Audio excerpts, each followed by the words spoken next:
Wheel of Time fans, welcome back to Tori Talks with Dr. S. I'm Tori, this is Dr. S. Today we'll discuss Wheel of Time Season 2, Episode 5 called Damane. Ooh, I remember when I saw the title of that the first time I watched it, that meant nothing to me. I didn't even know how to pronounce it. I was like, Domain? Right. Is this a place? I remember I was so ignorant, but how bad it really is, never knew, never Could not dreamed anticipate how bad it was. Yes, how brutal. Well, this episode starts out with Lady Sarath, who's in a little bit of trouble for seizing the village of Atuan's Mill without Lord Turok's permission. It's a power struggle. Yes. So as her punishment, her nails come off. So those nails. So still now, the tone of this whole interaction is very unclear to me. Like, it seems kind of funny, the way they talk about it, and the nails, that seems a little ridiculous. And he's like, you can show yourself once you're presentable again, which is kind of arbitrary. It's like when your nails are long enough. That takes a long time to grow your nails out. That's years. I don't know about your world, but in my world... I mean, she didn't have, like, the fancy gold protection. Like, he has a whole gold shield to, like, protect his nail from, like, being broken. Which, doesn't that seem like a good idea? Seems like a brilliant idea. But it obviously means a lot. It's an honor. It's like they're growing their hair out in some cultures or having long hair. Like, the braids. Like, that's meaningful to them. So... Sucks for you. Not that I feel bad for you. Yes. And then Ishi's there. Which is so weird. Huh. Why does he... So he's so, like, powerful, right? The most powerful lieutenant of the Dark One, but he needs them. So he kind of seems like not in charge, but then he does tell her to kneel. So, like, he is in charge of her. Yeah. Type thing. So obviously she's doing something for him. She's a dark friend, right? Yeah. Yeah, so that's it. Yeah, it must be. I mean, they never really said it, but doesn't it go without saying if you're hanging out with Ishi? Right? Okay. I don't know. But he needs her. She needs him. She wants, I guess. I mean, it doesn't hurt to have him by your side, right? Well, also, he brings out Padden Fane to gift the Horn of Valir to Turok. Who opens it, no problem. The little spinny thing. They're all the bad guys. Yeah. The dark friends, the Dark One. Yes, so... More on that later. Let's talk about something I love to talk about, Perrin. So he realizes at some point that Elias is not even leading him back to his friends, like loyal. He's taking him to Atuan's mill, right? Why? Well, I don't know, actually. Yeah. Why? I should be asking you. I was like, I don't know. You've read the book. I just know he doesn't want Perrin to go off to get his friends. I think he knows that's dangerous. And he does, it seems like he wants Perrin to come into the fold, like the wolf pack fold. Yeah, I trust him. It's not like I'm like, ooh, I don't trust you. It's just more like, why don't you tell him what your plan is? If you guys are wolf brothers, like, let's have some open communication here. Okay. So anyway, he eventually leaves him behind and tells Hopper to stop, like not to come with him, right? But he follows anyway, right? I mean, he's going to. He's going to. Obviously. Yeah, maybe he's like laying back so that Perrin doesn't know. Yeah, he's like, yeah, okay, I'll wait. Yeah. Just waits for him to leave. Watching. Yeah, it's really cool to see Perrin have his wolf visions. He has the vision of Uno's body in the cage, right? So he's like, I gotta go, right? So he goes to retrieve Uno, but before he can open the cage, there's a beautiful Aiel, scrappy Aiel lady in another cage that's like, you shouldn't do that. You're gonna draw some attention. We now know her as Avienda, who we love. Yes.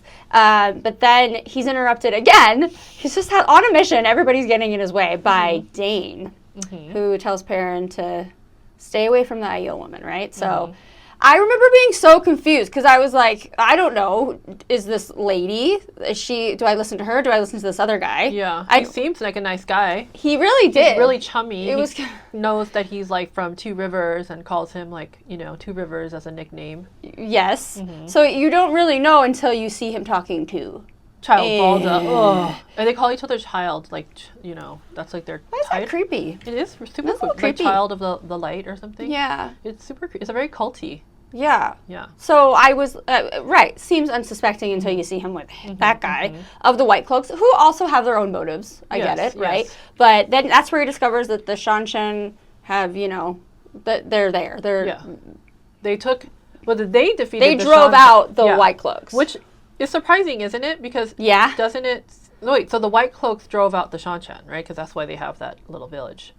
They've been driven. Yes, the Shan-Chan have been driven out. So, which to me is surprising because I would think the Shan-Chan would be more powerful. Yeah. Well, the big, like a huge army. Yeah. And damane. And they have the... Yeah, exactly. Soldat- So yeah, how?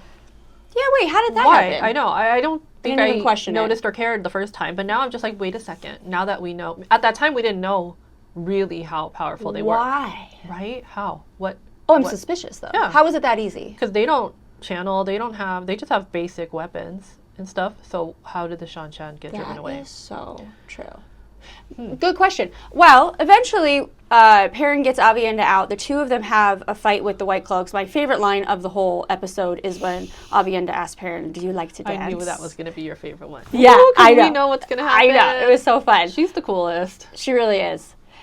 So fighting ensues, which I don't love fight scenes, but you know, These ones are cool. they're kind of fun. It's a can, dance. like, create...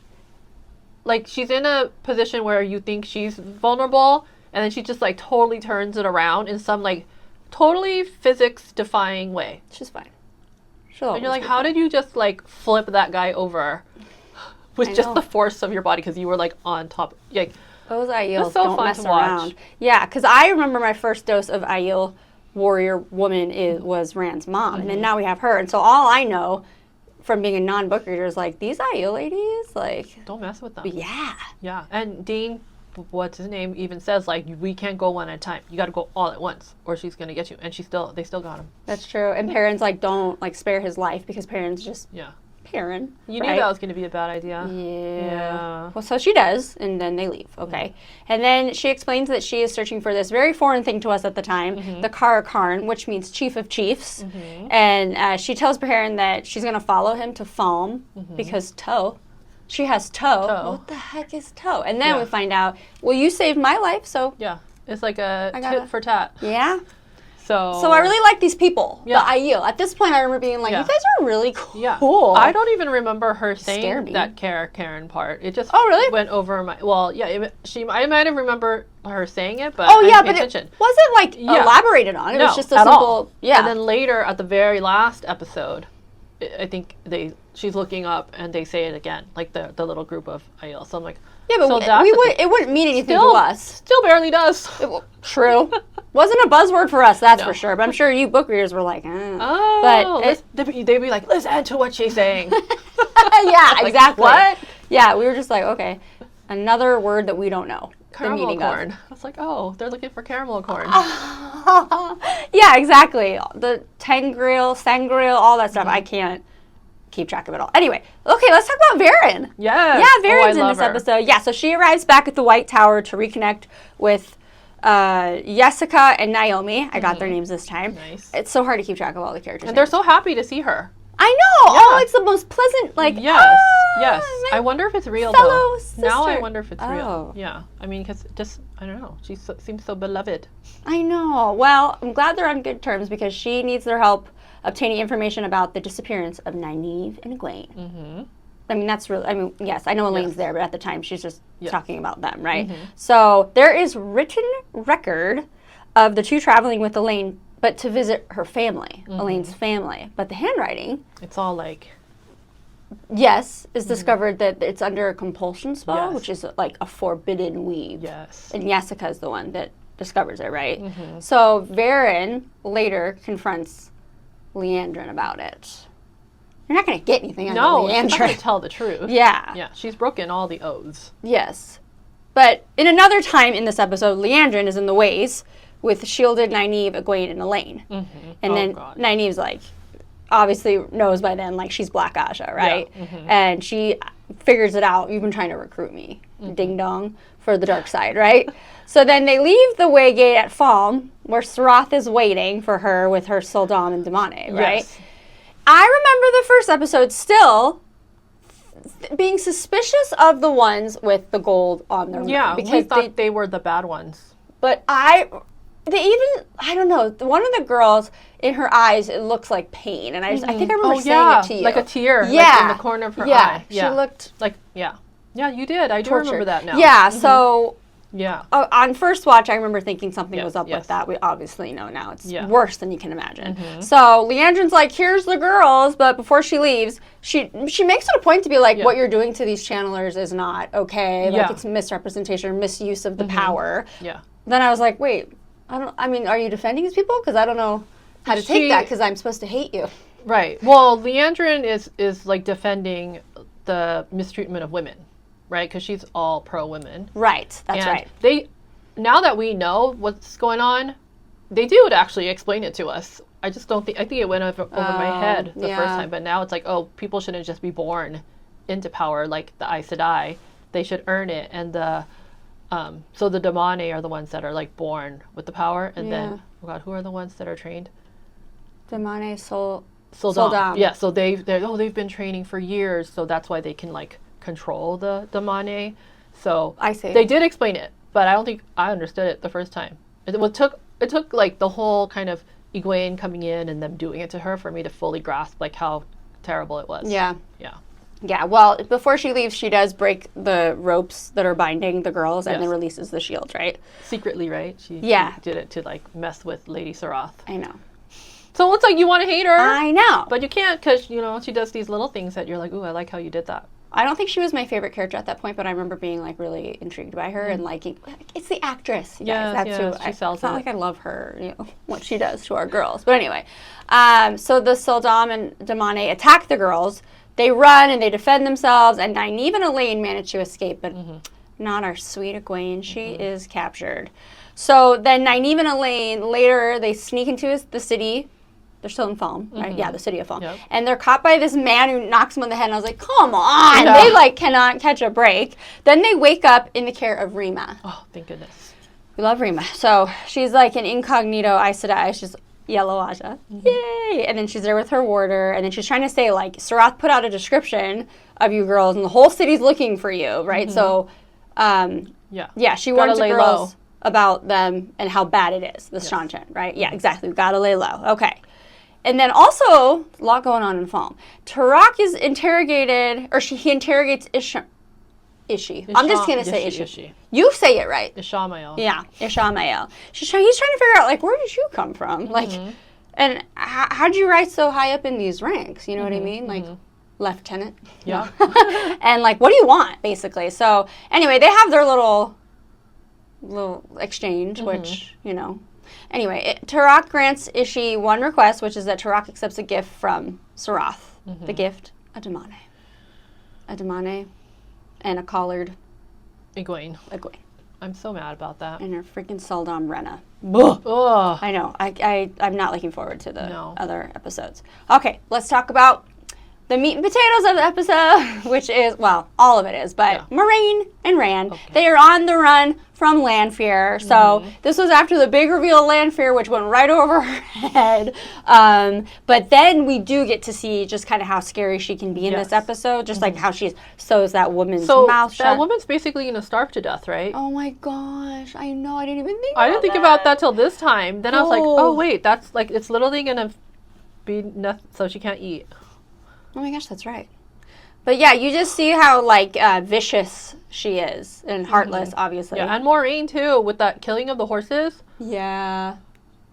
That's like, true, but it's like... She's so hardcore. Why don't you care, right, if Moiraine does it? I mean, I'm not you, but I'm saying, like, why are you like, well, she had to do what she had to do, right? Okay, so Moiraine takes Rand to her family home, and I love how Lady Anver's like, we've met. Like, she kind of looks like...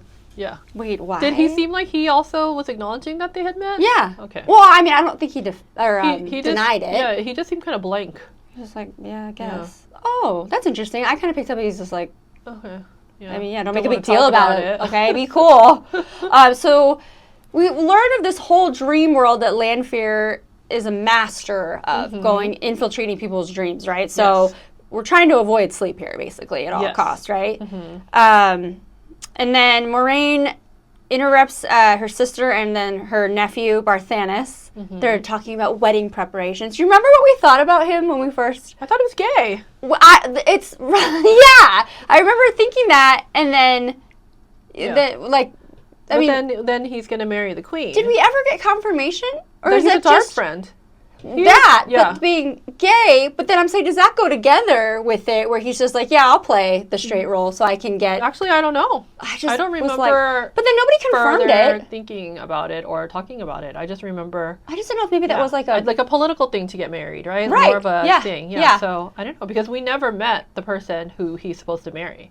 Yeah. Because maybe they were never into each other. Yeah. Because And we learn a lot about how, because Barthanes is really excited to see his aunt, Moiraine, right? And so like he kind of adores her. Yeah, and she's like, last time I saw you, you were like as high as the table. So it's like cool to see that like there was a connection there. But it's like she's just been like a busy career woman. She just hasn't had time for family. Decades. Yeah, it's been decades, Moiraine. Sit down and have tea with me. Anyway, so later, you know, she comes to her sister, little sister, and says like, basically, she has to protect Rand. And she's like, I just don't think I'm able to. And then, you know, she's kind of giving her advice or whatever. But then she also realizes, like, wait a minute. If Lanfear wanted to kill Rand, she would have already. Yeah. And that, like, obviously, she's in love with Luce Theron. And that was the Dragon Reborn. Yes. So I think she's, like, putting it all together. Yeah. Right? So then they got to come up with a trick, right? Yes. So basically, she wants him to go to sleep so that he can get intel, right? Yeah, from her. Yes, and she's gonna watch though. So like, if it looks like he's like dying, because if he dies in the dream, he actually dies, right? Yeah. So if that's it looks like he's like, she'll wake him up. Before that, though, Ishii and Lanfear are in a dream together, right? So so like so confusing. When Rand goes to sleep and wakes up in the dream world, and then but Ishii's already there, right? Because Ishii can get into the dreams.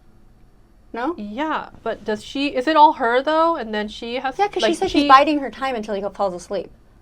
Oh yeah, so they're already talking in the dream world.